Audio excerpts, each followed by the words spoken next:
in the Australian press. There's been quite a lot. There's an article here, it says reform is key to women's progress. So we need to get reform so that women can progress. We just mentioned about being at board level. And the Equal Opportunity for Women in the Workplace Agency in Australia has been doing census data for the last decade, and they've just published their latest ones, and there's tremendous disappointment at the lack of advancement, although in a decade move forward at this rate, change is never going to happen. So this conversation is every week in the media in Europe. I'm not tracking it so much in America, but every week in Europe there is a conversation about women on boards, and shall we legislate or not? And that's a movement forward. But what this article here is highlighting is that there aren't any women at the senior level and in management. They were showing how it's actually moved down. There's less and less women in management to provide the talent pool. And there are some women who are being appointed to board level who it's their third appointment. There's a small pool. So it's an interesting issue. Why are the women not there in those management levels? You want to speak to that, because I have some ideas about that. Why are we not there? I think a couple of things have happened. Women have realised that they don't want to play the male political game anymore. In other words, boardroom politics, the glass ceiling politics, and indeed the crystal ceiling politics, even higher than that, are all problems for women, because they want to do the job, get on with it, and get home. They don't want to spend every night working until 10, 11, 12 at night. This macho culture of working late and FaceTime and being there. Right. And to be seen to be working late as well. What joy does that give anyone? On part with a family. Indeed. You've got little kids. Yeah. You've got teenagers who need your presence at home. And your loved ones, your husband, your wife, your partner, also need you at home. And my sadness is that the worst of human beings are going home. The worst bit. In other words, you worked a long day, you're stressed, you had very tough decisions to make, and you go home and all you want is like peace and rest, rather than giving the best of you. Yeah, right. Yeah. Or giving the best of you, the very best of you, to the ones you love.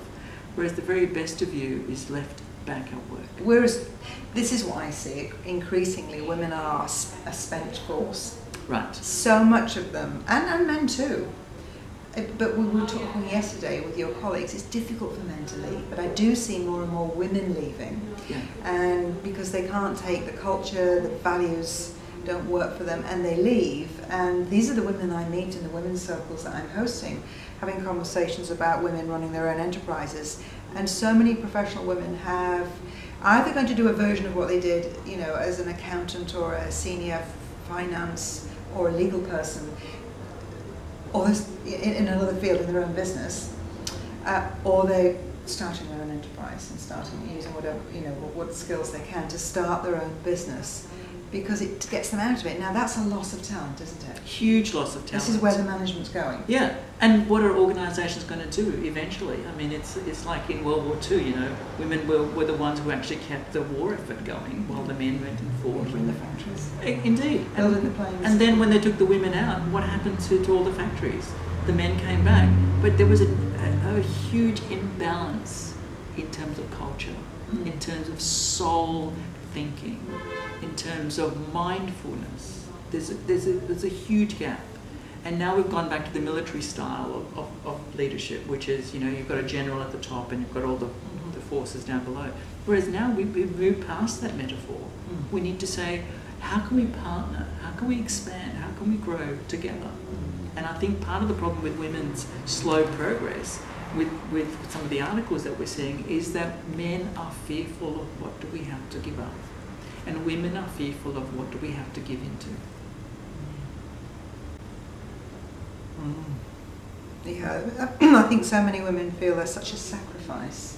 So what we need really in seeing more women staying in management is a whole culture change. I mean, here we've got the chief executive of the ANZ, what's he called, Mike Smith. Mike Smith, saying, he talks about radical change, really, great reform, radical approaches we have to think outside the box, and that involves creative feminine thinking rather than men thinking of the change. Yeah. We need to involve women in thinking about what do we do differently, and it does involve a culture change, doesn't it? Mm-hmm. About the whole nature of work, so that it's a more nourishing and compassionate workspace for women and men. Yes. Because the men aren't enjoying it, are they? No.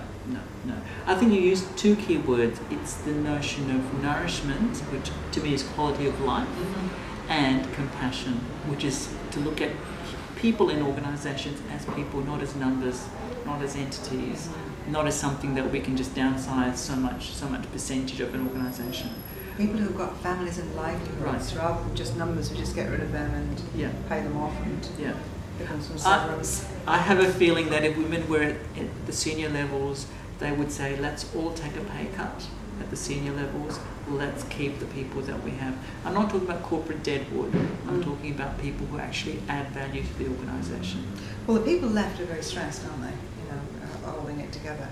And I think we need to smash the notion of thinking outside the box as well. I think we just have to smash the box and start with a completely new shape and say, what can we create together? Because the box has always been there. And, you know, whether it's a woman or a man, we still get in the box and think within that box. And then we stick our head outside the box and say, okay, what else is possible because nothing else is working. Yeah. But what do we need to do? And I think